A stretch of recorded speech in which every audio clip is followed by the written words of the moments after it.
Hello, hello. Welcome back. It's been a little bit since we talked about Jinjer in the channel. We're about to watch a drum and bass playthrough of Someone's Daughter. This was sent to me and they said, hey man, they dropped this video. We know you love rhythm sections. And I was like, yeah, but especially if it's Jinjer because, I don't know, out of all the bands I've discovered from having this YouTube channel, they're like top 5 easily. And I'm such a biased like rhythm section nerd. Like Eugene on bass and Vlad on drums, that's like quintessential. That's the fundamental, man. Like what they do musically together, I'm a huge fan of. And obviously it's subjective. Everyone has different things they look for in bassists and drummers. But just remember, a bassist and a drummer is kind of like two drummers or two bassists, just how you think about it. Because in reality, the bassist is the tonal drummer. But the role and the responsibilities, they meld together. You need to be a really like linked up set of people. Obviously, there's more than just two people in the rhythm section. But however, the foundations are 100% the bassist and the drummer. So let's see what they got going on.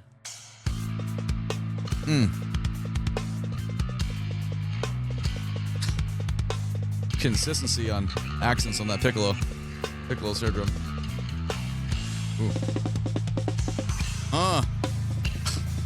Phrasing is gorgeous. Moving to the full size snare drum. A blend of sounds there is beautiful. All right, let's talk about this introduction. It's so gorgeous, so musical. Let's talk about the bass line first. Wide open, long tones. Eugene moving through the chords here. Slow navigation.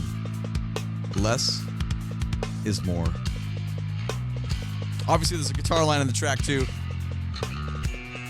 But it's so musical and melodic. Bee-boo-dee-boo-boom. And that's going to really allow for that drum fill to come in. But hold on, we can't talk about the fill yet before we appreciate what's going on that little piccolo snare drum. Listen to all these like accented notes, non-accented notes, borderline ghost note stuff going on. It's very visual too. You can see it over here. It's going to switch. Yeah, there it is. Well, maybe not so much ghost notes. Like if you're not a drummer and you're kind of like, what are you talking about, bro? Like, so think about this, like bit more velocity. Like you can see when he plays these accented notes, he's really consistent. Let's see if I can just get one on the screen here. Nice relaxed fulcrum, by the way. Like right there. There it is. Look at that. Just vertical. I love it. So it's really important when you're playing drums to have a consistent stroke pattern, strike zone, and just the way your fulcrum and like wrist and forearm and everything's playing. All that stuff matters to create the sound. Because remember, like we're just going to get nerdy for a second. The drumstick's not alive, obviously. You're like, yeah, okay, cool. But that's why we geek out about different people, because, you know, you tune your equipment. And by the way, the tuning here sounds amazing. And then, you know, if you have 10 people come up and play, it's going to sound like 10 different people. But this is why we appreciate drummers, because it's what they bring to the table. Now, something that might just be like, so, I don't know, like if you're not a percussionist, you're like, who gives a fuck, dude? Like a lot of people do. Like, and it's really cool because it's so musical, because these low notes versus the high notes are what makes the song come alive, in my opinion. And obviously this is a drum and bass playthrough, so we're really getting the focus of that. Like we don't have vocals being on top here. So the song is going to obviously feel super different when this is what the representation is. But the reason it's cool is because you can see in these lower layers and what these other musicians are bringing to the table and adding that, you know, maybe you just don't catch normally because there's so many other flavors going on within the ingredients. But this is rad, and it's very cool because you're going to notice a huge sound difference between playing on this smaller snare drum with the head cranked. The head on this drum is cranked too. It's also tuned up a little bit, but it just sounds so good.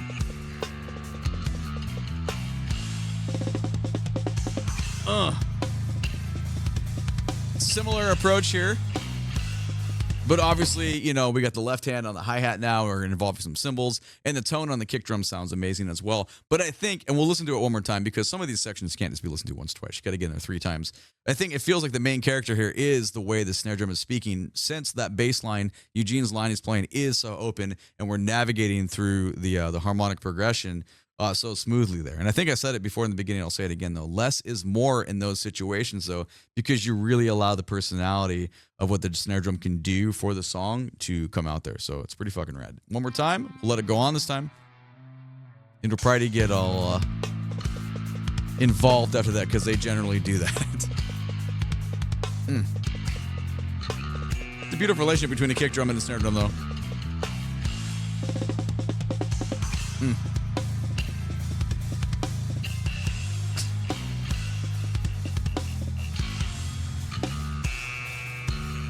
Bang. That articulation is rad. All right, let's keep going.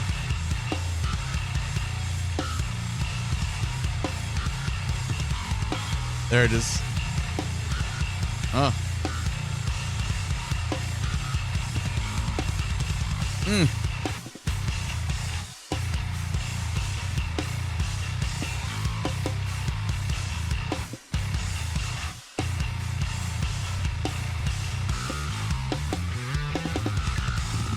Yeah, man. So like obvious shift, right? Like you don't need to play drums to know that like a lot of things, drums or bass, a lot of things just changed there from how the sound was given to us in the beginning. And it's very cool. And now this is really where they become super signature. The important takeaway here, we'll give it a second listen here. If you weren't listening before, listen to this now. The important takeaway is the alignment of the right foot kick drum versus the main rhythms that we're getting from Eugene on the bass. This is a super important role between the bassist and the drummer. You need to be at like that, the drummer's right foot and both your hands, because you're playing. The most of the grooves need to line up together. You can't get too exploratory away from each other, because then you lose an element. As long as that's what you're trying to do, I mean, you can be super progressive and like have these crazy choppy lines where everyone's playing and there's like all the consistency is the counterpoint, and then that's something else in music, right? But for what's going on here, you're getting exploratory ideas from both of them, but yet they're super lined up together. So let's listen to it a second time, these 30 seconds here.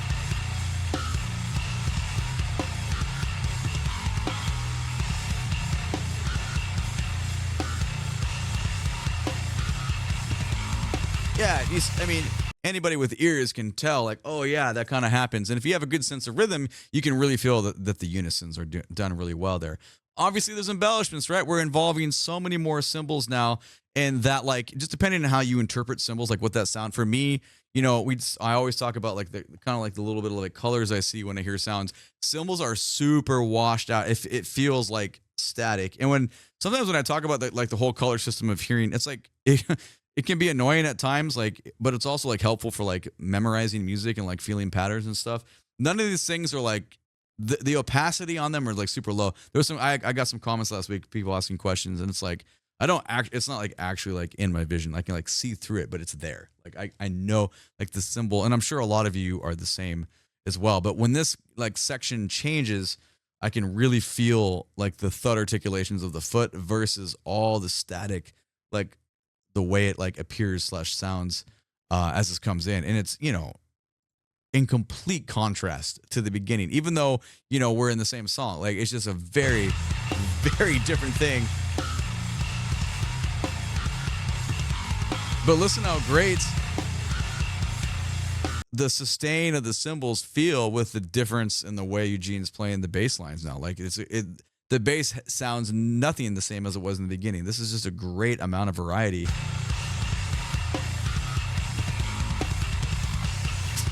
God, the double kick shit is cool. Shift on the rhythms here, but still within same realms, if that makes sense.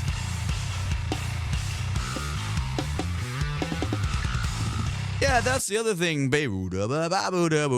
It's super melodic within this, like, kind of like just still within a rock foundation and just borderline, progressive ideas that are happening here.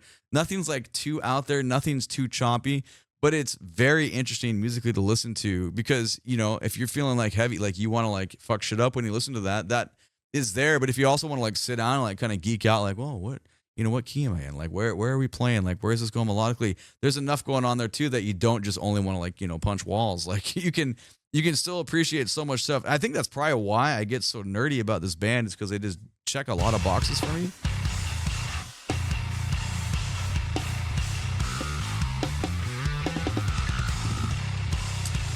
Man, Vlad is cool. Look at that. A lot of exploratory use of similar phrasing.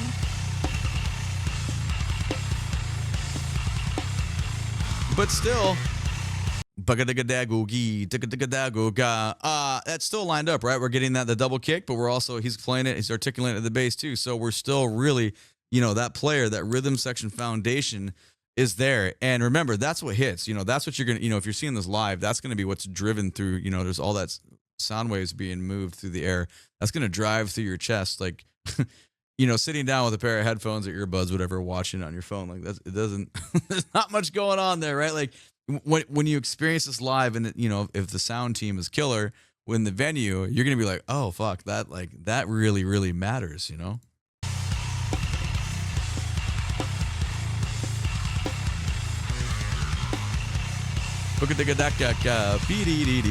That's cool.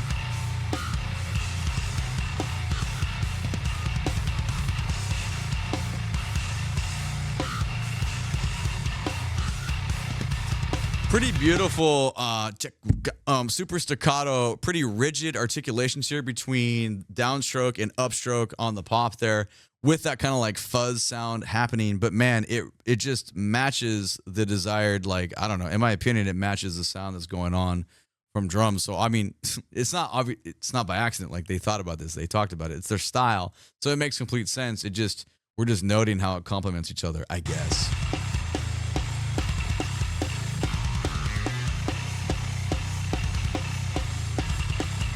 Behind the shoulders, stick heights.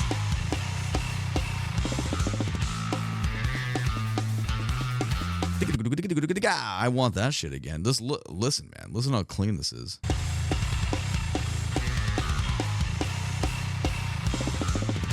Does he start that on the cymbal? Hold on.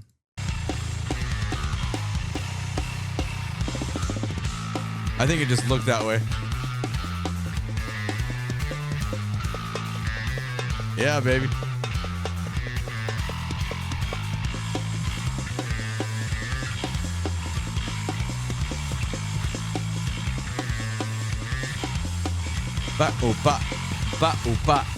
No, that was interesting. So similar principle that we had in the beginning. Remember, we talked about a wide open bass line and an active snare drum stuff. So basically, just put both what they did in the beginning, just put it, like, level it up a couple levels, and you got something similar. Way higher in the dynamic range, way higher in the energy, and way higher in what is required to play those parts, I guess, from like a stamina POV, because now we're kind of wailing on the snare drum, and we have a lot more energy coming from the bass part. That's 211. Let's go back to like 150 and just kind of appreciate the difference here.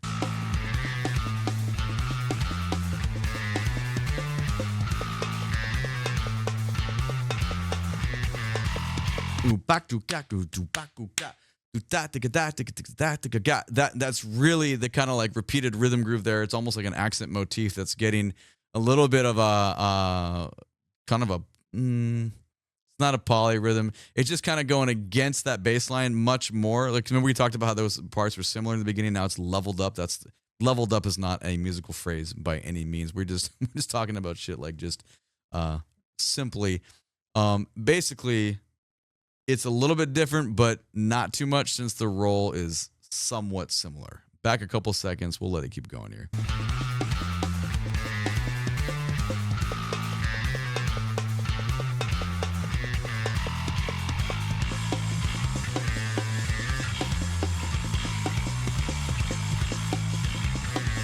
God, it almost feels... It's not a polyrhythms are like, playing two different rhythms against each other. So like, even when I said that, I was like, nah, it's not really that. It's just the interpretation on those accents. It feels a little different from the beginning. So it almost feels like we're going from molding in this to just, we're going to play against each other. Just like it's more of a riff that's kind of like going off of each other. And then we're going to come, I would assume, come back and line back up. Either way, however you want to, like, what your, explanation words are for the interpretation. The experience is pretty cool, though. It sounds good.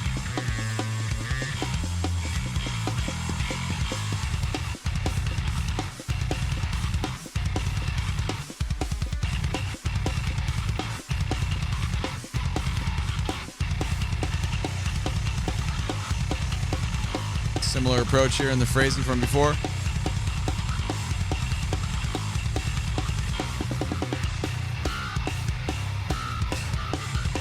Oh my God, I love it. So same thing for Eugene, man. All right. Same thing applies to Eugene. He's just all the consistency, nerd out talk I talked about, Vlad on the drums and everything. It's equal on the bass side stuff, man. Every single like pluck versus thumb down, like these all feel the same. And you know, if you don't play, the chances are you don't realize how difficult that is to be a consistent musician, especially, man. Sitting down and playing like on your own is one thing. Fucking around, you know, if you're playing a garage band, maybe you just chill on the couch, you play. Yeah, it is what it is, man. As soon as you start recording and like actually taking music serious and all the elements that come into play when you're playing with other people that are they're prestigious on their instrument and they got shit going on. Like all these things matter, man. And the challenge of playing a phrase equally every single time, it's a bigger deal than you think it is. And you know, that phrase we said earlier, like less is more. This line is, we're not super note heavy in it, but that's not the takeaway. Like I sometimes feel like in especially like with social media music shit, like, you know, you're scrolling on Instagram, whatever the fuck you're on, you know, and you see like, you know, someone playing the most ridiculous shit on fill in the blank instrument. And people are like, oh my God, dude, whoa, what the fuck? You know, it's like, yeah, that was take 87, you know, on day 5 of doing that. And everything's fucking, you know, mixed perfectly. Like, who cares, man? Like, this shit's way cooler. Like, this is way cooler because I'm fairly confident I could go to any Jinjer show and I'm going to see this high quality of musicianship being delivered to me from the rhythm section for the whole show. You know, that is such a higher bar of excellence versus like an 11-second like social media clip. Sorry, we're like tangent Tony in here, but like I just feel like as time goes on, and you know, I work with a lot of people, especially like younger people, and we're teaching music and talking about stuff, and I feel like the reality of what we value is changing. You know, like, and it's not for the greatest thing. So anyway, what I'm trying to say is Eugene is as consistent as Vlad, and it's a very good thing.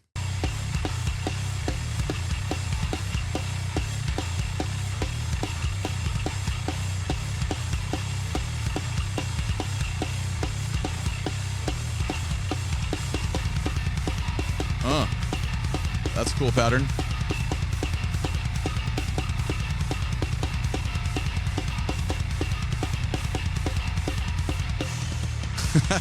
That was beautiful to listen to. I don't know what the phrasing was. I don't know where the meter went because we're kind of like bouncing around stuff, but you can really appreciate what's going on. Now, the thing I haven't even said it at all this video, but I will make rewind. We got something here.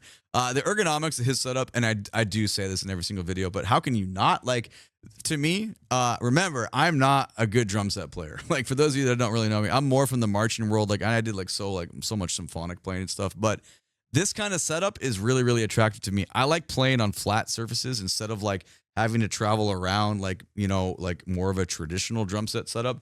That like literally does not interest me. This is what interests me because my level of success would be greater if this was the kind of gig I was trying to do more often. I would be set up for a better playing experience. Also, I just feel my body feels better playing more of that than so many shifts. But that's also just from a lot of inexperience because I did not grow up playing drum set. Like, I'm so marching percussion heavy. But very, very different schools of thought, obviously. But I do make that comment in every video because it's really attractive to look at as far as setup goes.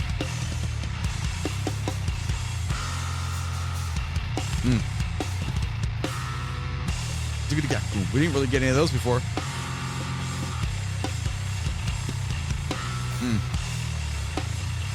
Different use of cymbals in this kind of breakdown-esque type of section.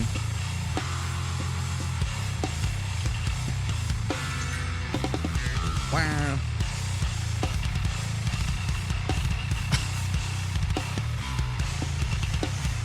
Dude, I'm sorry, but the difference between your 60-note triplets versus your regular 60 notes, they're so chunky, man. This fucking high protein count of articulation between the quality of sound of bass and drums, and also definitely not a musical term. Nobody says high protein. We make a lot of food analogies in these videos just because it makes sense. You know what I'm saying?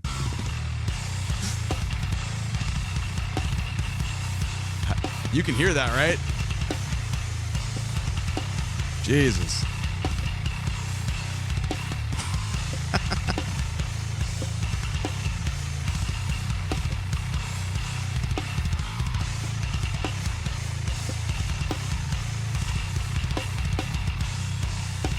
Tika.